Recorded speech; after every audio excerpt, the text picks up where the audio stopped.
times in my life when I've had to come out of the closet about some aspect of my identity. At 21, I told my family, friends, and significant other that I was bisexual, a fact that I had been aware of since 3rd grade. At 27, I converted to Islam, telling only a few family members and friends and closeting my sexuality again.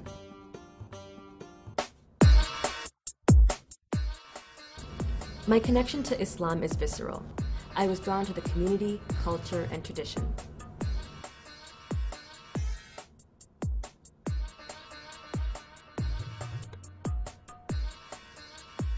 For the first time in my life, I felt a connection to God.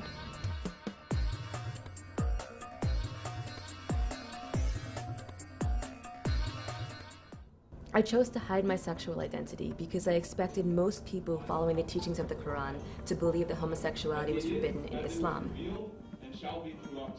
I had almost no struggle reconciling my religious beliefs with my sexuality, but I was afraid how others would judge my place in the religion.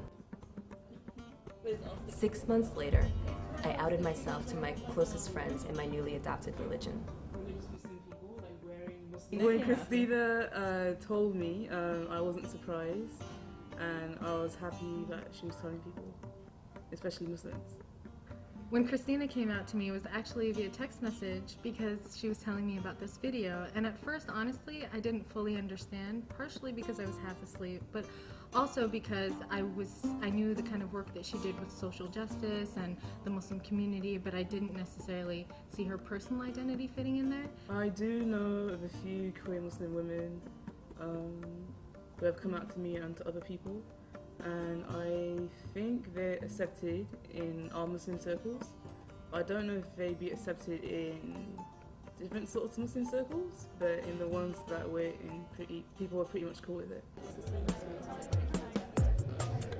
I have found that most people in my community embrace a compassionate Islam that has a space for queer Muslim identities. I think that we have to look at queer issues within Islam from a variety of perspectives and to really talk about how someone can fit in with the community. I know that Christina has talked about she's had a positive experience in coming out to people, and that may be an artifact of being in New York and being around NYU students, but what is it like for people elsewhere, not only in this country but in other countries? In our tradition, we're taught that the Prophet, peace be upon him, was one of the most generous and most open and inclusive people, and that's why he was liked by everyone and trusted by everyone so much. And so if we're meant to follow his tradition, we should also follow that example. So regardless of what our views are, if someone's Muslim and identifies as queer or whatever, it shouldn't really matter. We should still be open and inclusive towards that person, because that's what the Prophet, peace be upon him, would have done. I have decided to announce who I am because one of the most damaging elements to the queer Muslim communities is the silence inhibiting its visibility. It only takes one voice in the community to encourage others to speak out. We need to show that Islam does not have to be an obstacle to queer identity.